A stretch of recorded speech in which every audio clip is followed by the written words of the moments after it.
ওম শান্তি। আজ আমরা একটি বিশেষ আধ্যাত্মিক উৎসের গভীরে যাব। আমাদের হাতে রয়েছে ২২শে জানুয়ারি ২০২৬ তারিখের সকালের মুরলি।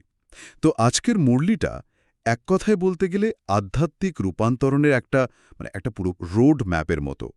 এর শুরু হচ্ছে একটা বড় লক্ষ্য দিয়ে কিভাবে নিজের আত্মার সার্বভৌম অবস্থা বা রাজত্ব অর্জন করা যায়। তারপর সেই লক্ষ্যে পৌঁছনোর পথের কথা, পথের বাধা এবং সেই বাধাগুলো পেরোনোর উপায় সবকিছু নিয়ে আলোচনা করা হয়েছে।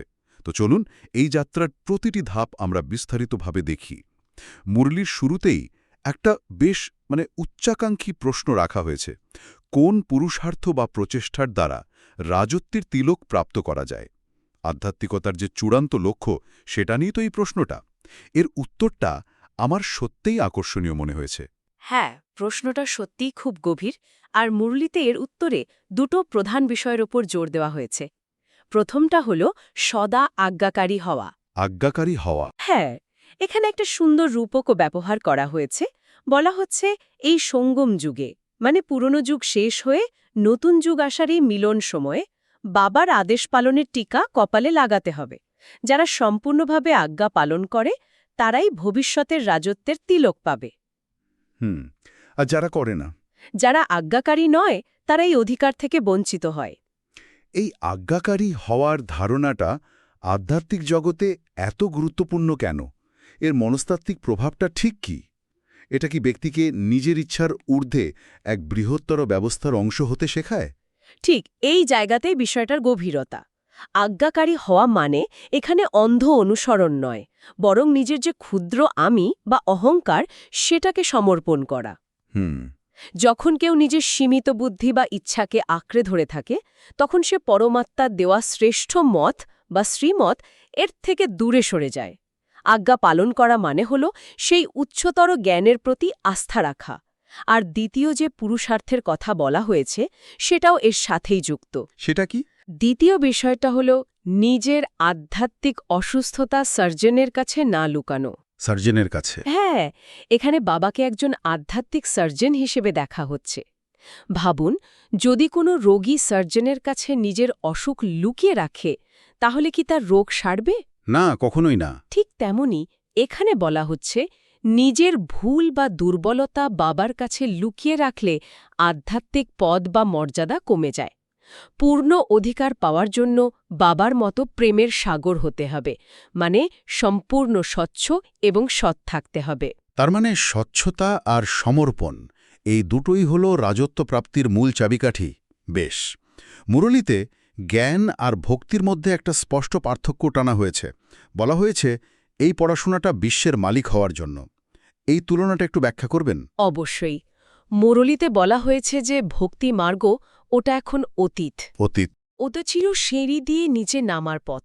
ভক্তিমার্গে মানুষ শাস্ত্র পাঠ করে, তীর্থ করে, কিন্তু তারা জানে না এর থেকে তাদের আসল প্রাপ্তিটা কি হবে। আর সময়ের সাথে সাথে তারা আধ্যাত্মিকভাবে দুর্বল বা তমপ্রধান হতে থাকে। এই তমপ্রধান শব্দটা যদি একটু ভেঙে বলেন, আমাদের শ্রোতাদের বুঝতে সুবিধা হবে। এর আক্ষরিক অর্থ কি অন্ধকার বা অজ্ঞতা দ্বারা চালিত? একদম ঠিক ধরেছেন। তম অন্ধকার বা বিকার, আর প্রধান যার প্রাধান্য বেশি। আচ্ছা। অর্থাৎ যে অবস্থায় মানুষের মধ্যে ক্রোধ, লোভ, অহংকারের মতো বিকারগুলো প্রধান হয়ে ওঠে। মুরলি বলছে ভক্তিমার্গের শেষে মানুষ এই তমপ্রধান অবস্থায় পৌঁছে যায়। আর এখন বাবা এসে যে জ্ঞান দিচ্ছেন সেটা হলো সিঁড়ি দিয়ে ওপরে ওঠার পথ। তিনি এসে মায়ার নিদ্রা থেকে আমাদের জাগিয়ে তুলেছেন। আর এই জেগে ওঠার উপায় হিসেবেই কি? হ্যাঁ, স্মরণের যাত্রা। স্মরণের যাত্রা বা যোগবলের কথা বলা হয়েছে। সাধারণ মানুষের ভাষায় স্মরণের যাত্রা কি শুধু সারাদিন মনে মনে ঈশ্বরের কথা ভাবা? না, তার থেকেও গভীর। নাকি এর কোনো নির্দিষ্ট পদ্ধতি আছে? খুব ভালো প্রশ্ন এটা। দেখুন, এটা শুধু সারাদিন ঈশ্বরের নাম জপ করা নয়। স্মরণের যাত্রার মূল ভিত্তি হল আত্মপরিচয়ের পরিবর্তন। আত্মপরিচয়ের পরিবর্তন? হ্যাঁ, নিজেকে এই শরীর না ভাবে একটি চৈতন্য শক্তি বা আত্মা হিসেবে অনুভব করা। যখন কেউ নিজেকে শরীর ভাবে, তখন সে যেন ঘুমিয়ে থাকে, কারণ সে শরীরের ধর্ম, যেমন বিকার বা ইন্দ্রিয়ের আকর্ষণের অধীনে থাকে। আর যখন নিজেকে আত্মা মনে করে বাবাকে অর্থাৎ পরমাত্মাকে স্মরণ করা হয়, তখনই সে আধ্যাত্মিকভাবে জেগে ওঠে। হুম। এই স্মরণের শক্তি বা যোগবলের দ্বারাই আত্মার ওপর জমে থাকা ময়লা পরিষ্কার হয় এবং দৈবিক গুণগুলো কি বলে স্বাভাবিকভাবে জীবনে চলে আসে। এই যাত্রাই কলিযুগ থেকে সত্যযুগে নিয়ে যায়। ওয়াহ! তার মানে এটা একটা গভীর মানসিক এবং আধ্যাত্মিক রূপান্তর। আচ্ছা, এই যাত্রাপথে নিজেকে ঠিকঠাক রাখতে মুরলীতে একটা খুব বাস্তবসম্মত পদ্ধতির কথা বলা হয়েছে, একটা রেজিস্টার রাখার কথা। হ্যাঁ, এটা আমার খুব গুরুত্বপূর্ণ মনে হয়েছে। এটা অনেকটা আজকের দিনের সেলফ ইমপ্রুভমেন্ট জার্নালিংয়ের মতো শোনাচ্ছে।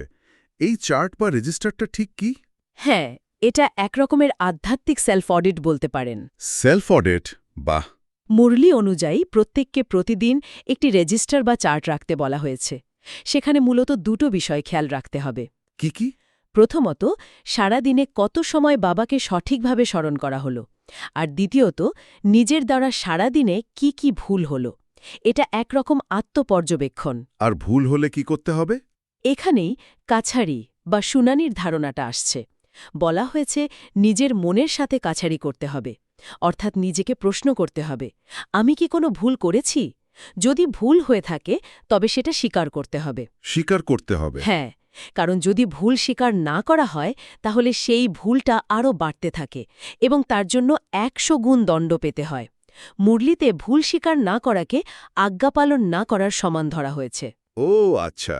আর আমরা তো আগেই আলোচনা করলাম যে আজ্ঞাকারী নয় সে রাজত্বের তিলক পেতে পারে না। হুম। কিন্তু বাস্তবে নিজের ভুল স্বীকার করা তো খুব কঠিন, তাই না? মানুষ কেন নিজের ভুল স্বীকার করতে ভয় পায়? মুরলীতে কি এই মনস্তাত্ত্বিক বাধার কথা কিছু বলা হয়েছে? এর একটা অন্য দিকও তো আছে। সব ভুল সঙ্গে সঙ্গে স্বীকার করার চাপ কি মানুষকে আরও বেশি রক্ষণাত্মক করে তুলতে পারে না? এটা একটা গুরুত্বপূর্ণ দিক। মুরলী এই বিষয়টিকে ভয় দিয়ে নয়, বরং ভালোবাসা আর মুক্তির দৃষ্টিকোণ থেকে দেখছে। মুক্তির দৃষ্টিকোণ? হ্যাঁ, বাবা তো মারধর করেন না, তিনি কেবল সাবধান করেন। তিনি বোঝান যে ভুল স্বীকার করলে বোঝা হালকা হয়ে যায়, আত্মা পরিষ্কার হয়। ভয়টা আসে অহংকার থেকে, আমি ভুল করতে পারি না এই ধারণা থেকে। কিন্তু যখন কেউ বাবাকে সার্জন হিসেবে দেখে তখন সে বোঝে যে রোগ না দেখালে চিকিৎসা হবে না। ঠিক। তাই এটা চাপের বিষয় নয়, বরং নিরাময়ের প্রথম ধাপ। ভুল লুকিয়ে রাখলে পদের ক্ষতি হয়, মানে আধ্যাত্মিক উন্নতি থেমে যায়। তাহলে এই পুরো প্রক্রিয়ার কেন্দ্রে রয়েছেন বাবা। এই রেজিস্টার তাকেই দেখাতে হবে, ভুল তার কাছেই স্বীকার করতে হবে। মুরলীতে তার ভূমিকাটা বেশ কয়েকটি আঙ্গিকে তুলে ধরা হয়েছে। তিনি পিতা, তিনি শিক্ষক, আবার তিনি সার্জন। ঠিক তাই। তাকে ক্রিয়েটর, ডিরেক্টর এবং প্রিন্সিপাল অ্যাক্টর সবই বলা হয়েছে। তিনি সৃষ্টির আদি, মধ্য এবং অন্তের রহস্য বুঝিয়ে দেন। মরিল বলছে যে প্রতি ৫,০০০ বছর পর বাবা একবারই আসেন এবং এই স্মরণে যাত্রা শিখিয়ে বিশ্বের মালিক বানান। তিনি বলেন, আমি তোমাদেরকে অনেকবার পড়িয়েছি, তবুও আবারও পড়াবো। তার দেওয়া এই শ্রেষ্ঠ শিক্ষাকেই শ্রীমত বলা হয়েছে। আর এই শ্রীমতের একটি গুরুত্বপূর্ণ নির্দেশ হল নির্মোহী হওয়া। কেবল এক বাবাকে স্মরণ করতে হবে, অন্য কারোর প্রতি মোহ রাখা চলবে না। আজকের এই অত্যন্ত কানেক্টেড পৃথিবীতে, যেখানে সম্পর্কই সবকিছু, সেখানে নির্মোহী হওয়ার ধারণাটা তো বেশ কঠিন মনে হতে পারে। কঠিন তো বটেই। মুরলীতেও বলা হয়েছে এর জন্য অনেক পরিশ্রমের প্রয়োজন। দেখুন, এখানে নির্মোহী হওয়ার অর্থ সম্পর্ক ত্যাগ করা নয়, বরং আসক্তি ত্যাগ করা। আচ্ছা। ভালোবাসা থাকবে, কিন্তু সেই ভালোবাসা যেন বাঁধন তৈরি না করে। বিশেষ করে এই পুরাতন দুনিয়ার প্রতি সমস্ত আসক্তি ত্যাগ করতে বলা হয়েছে। কেন? কারণ মুরলী অনুযায়ী এই পুরনো জগতের বিনাশ আসন্ন। তাই এর প্রতি মায়া রাখলে আধ্যাত্মিক যাত্রায় বাধা আসবে। বেশ। তাহলে এই উচ্চস্তরের দর্শন আমাদের দৈনন্দিন জীবনে কিভাবে প্রয়োগ করা যায়? মুরলীতে কি কোনো স্পষ্ট নির্দেশিকা দেওয়া হয়েছে? হ্যাঁ, বেশ কিছু বাস্তব জীবনের নির্দেশিকা রয়েছে। যেমন ক্রোধ ত্যাগের কথা খুব স্পষ্টভাবে বলা হয়েছে। ক্রোধ? ক্রোধকে সরাসরি আসরিক গুণ বলা হয়েছে। এখানে একটা মারাত্মক ছবিও তুলে ধরা হয়েছে। বলা হয়েছে যখন কেউ রেগে যায় তার মুখটা গরম তাওয়ার মতো হয়ে যায়, আর মুখ দিয়ে বোমার মতো শব্দ বেরোয়। বাপরে, উপমাটা বেশ জোরালো। খুবই জোরালো। আর বলা হয়েছে এই বোমা আদতে নিজেরই ক্ষতি করে, তাই সেই মুহূর্তে শান্ত থাকতে বলা হয়েছে এবং মুখে মুখে উত্তর দিতে বারণ করা হয়েছে। হুম। মূল্যের শিক্ষা হল ক্রোধ মানে অন্যের ভুলের জন্য নিজেকে শাস্তি দেওয়া, এর পরিবর্তে শান্ত থেকে পরিস্থিতি সামাল দিতে হবে। আর ওই যে বলছিলেন পুরাতন দুনিয়া থেকে বৈরাগ্যের কথা। হ্যাঁ, বলা হয়েছে এই পুরাতন দুনিয়া তো সমাপ্ত প্রায়। মানুষ এখানে বড় বড় অট্টালিকা বানাচ্ছে, কিন্তু তারা জানে না যে এই দুনিয়ার আর বেশি সময় বাকি নেই। তাই এর থেকে সম্পূর্ণ বৈরাগী হতে হবে। বৈরাগ্য মানে সবকিছু ছেড়ে দেওয়া নয়, বরং মনের আসক্তি শেষ করা। বুঝতে হবে যে এই সব কিছুই অস্থায়ী। পাপকর্ম স্বীকার করার বিষয়েও একটা বিশেষ দিক তুলে ধরা হয়েছে। বলা হয়েছে যে কোনো পাপকর্ম বাবাকে লিখে জানাতে, এতে মনির হালকা হয়। কিন্তু সাথে একটা সতর্কবার্তাও দেওয়া হয়েছে যে এখনকার পাপকর্মের ফল 100 গুণ বেশি হয়। শাস্তিটা এত বেশি কেন? কারণ এখন স্বয়ং পরমাত্মা বা বাবা পৃথিবীতে উপস্থিত থেকে জ্ঞান দিচ্ছেন। আচ্ছা। তার সরাসরি সান্নিধ্যে এসে তার নির্দেশনা জানার পরেও যদি কেউ ভুল করে, তাহলে সেই ভুলের ভার অনেক বেশি হয়। এটা অনেকটা ক্লাসের শিক্ষকের সামনে জেনে বুঝে ভুল করার মতো। ঠিক ঠিক। তাই শাস্তিটাও বেশি। এর উদ্দেশ্য হল সর্বোচ্চ সাবধানতা অবলম্বন করতে শেখানো। আরেকটা গুরুত্বপূর্ণ বিষয় হল যজ্ঞ থেকে চুরি। এই যজ্ঞ বলতে ঠিক কি বোঝানো হচ্ছে, আর এখান থেকে চুরির পরিণাম এত ভয়াবহ কেন? এখানে যজ্ঞ বলতে পরমাত্মার স্থাপিত এই জ্ঞান যজ্ঞ বা আধ্যাত্মিক প্রতিষ্ঠানকে বোঝানো হয়েছে। প্রতিষ্ঠানকে? হ্যাঁ, এই যজ্ঞের সমস্ত কিছু মানুষের কল্যাণের জন্য ব্যবহৃত হয়। এখান থেকে কোনো কিছু নিজের ব্যক্তিগত স্বার্থে ব্যবহার করা বা চুরি করাকে সবচেয়ে বড় পাপ হিসেবে দেখা হয়, কারণ এটা সরাসরি ঈশ্বরের কাজে বাধা দেওয়ার শামিল। মুরুলিতে এর পরিণাম হিসেবে বলা হয়েছে, যারা এমন করে তারা নতুন দুনিয়ায় অর্থাৎ সত্য যুগে প্রজার মধ্যে দাসদাসী হয়ে জন্মাবে। দাসদাসী? হ্যাঁ, কারণ রাজত্ব চালাতে তো দাসদাসীরও প্রয়োজন। এই কথাগুলো কঠোর শোনালেও এর মূল উদ্দেশ্য হল কর্মের স্বচ্ছতা এবং সততার সর্বোচ্চ মান স্থাপন করা। এই কঠোর সতর্কবার্তাগুলো থেকে বোঝা যাচ্ছে যে আধ্যাত্মিক পথে স্বচ্ছতা এবং সততা কতটা জরুরি। তাহলে সব মিলিয়ে আজকের আলোচনা থেকে আমরা কোন কোন মূল বিষয়গুলো আমাদের দৈনন্দিন জীবনে ধারণ করতে পারি? যদি সারসংক্ষেপ করি, তাহলে প্রথমত শ্রীমত অনুসারে চলে নিজের বুদ্ধিকে শুভ করতে হবে এবং ক্রোধের মতো আসরিক গুণগুলোকে জীবন থেকে বাদ দিতে হবে। নিজের চালচলন এমন দিব্যগুণে পূর্ণ করতে হবে যাতে অন্যরা প্রেরণা পায়। কোনো কিছুকে অবজ্ঞা না করে দেহের অভিমান ত্যাগ করতে হবে। আচ্ছা। দ্বিতীয়ত, কেবল এক বাবার গুণগান করা, অর্থাৎ তার শিক্ষাকে জীবনে ধারণ করা এবং এই পুরাতন দুনিয়ার অস্থায়ী আকর্ষণ থেকে নিজেকে সম্পূর্ণ নির্মোহী ও বৈরাগী রাখা। বাবার কাছ থেকে যে অতীন্দ্রিয় সুখ এবং খুশির উত্তরাধিকার পাওয়া যাচ্ছে, সেই খবর সবাইকে শোনাতে হবে, মানে নিজের জীবন দিয়ে সেই সুখের পরিচয় দিতে হবে। আজকের মুরলিতে একটি বরদান বা আশীর্বাদের কথাও বলা হয়েছে।